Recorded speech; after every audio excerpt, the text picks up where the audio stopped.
देखिए 5 लोकसभा की सीट बची है, एक पे अगर आपका नाम आता है चुनाव लड़ोगे आप? देखिए, ऐसा है कि हम पार्टी के कार्यकर्ता हैं, पार्टी जो आदेश देगी वो करेंगे।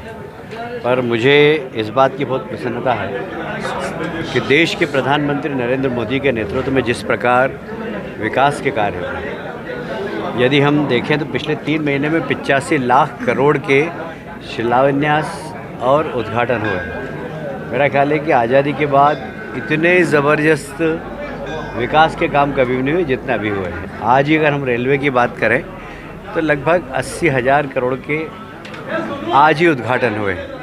तो देश के अंदर जो विकास का रथ चल रहा है मोदी जी के नेतृत्व में, प्रदेश में डॉक्टर मोहन यादव के नेतृत्व में डबल इंजन की सरकार प्रदेश में भी ज़बरदस्त विकास करेगी, देश में भी ज़बरदस्त विकास करेगी।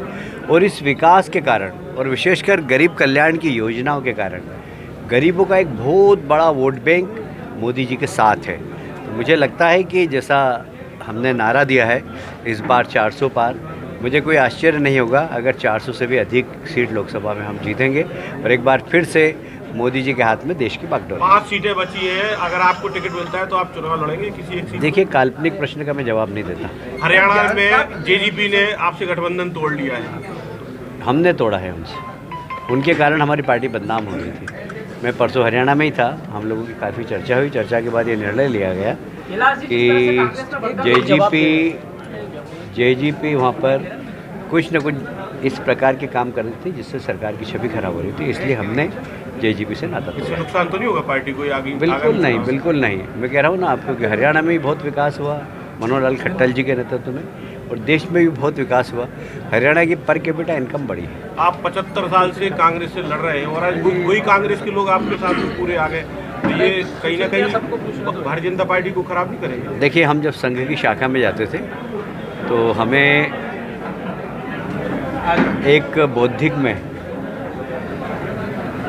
जो तृतीय सरसंघ चालक थे, उन्होंने अपने बौद्धिक में कहा था कि आप सब स्वयंसेवक हैं और बाकी सब भावी स्वयंसेवक हैं। उन्होंने कहा कि इस देश को अगर बचाना है तो सबको स्वयंसेवक बनना पड़ेगा, और इसलिए हमारा मिशन बहुत साफ़ है।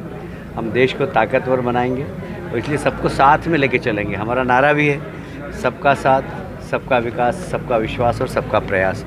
इसी के अंतर्गत यदि कोई मोदी जी से प्रभावित होकर हमारी पार्टी में आता है तो हम उसका स्वागत करें। जिस तरीके से लगातार कांग्रेस नेताओं को बीजेपी ले रही है, तो बीजेपी के कार्यकर्ता स्थानीय लोगों में भी असंतोष है, उसको लेकर क्या प्लानिंग? बिल्कुल असंतोष नहीं, और कार्यकर्ता भारतीय जनता पार्टी का कार्यकर्ता वो समझता है कि हम देश के लिए काम कर रहे हैं। जो व्यक्तिगत महत्वाकांक्षा के आदी हैं उनको जरूर तकलीफ होगी, पर भारतीय जनता पार्टी की विचारधारा के लिए जो काम करता है उसको उसकी भी तकलीफ। ठीक है, थैंक यू।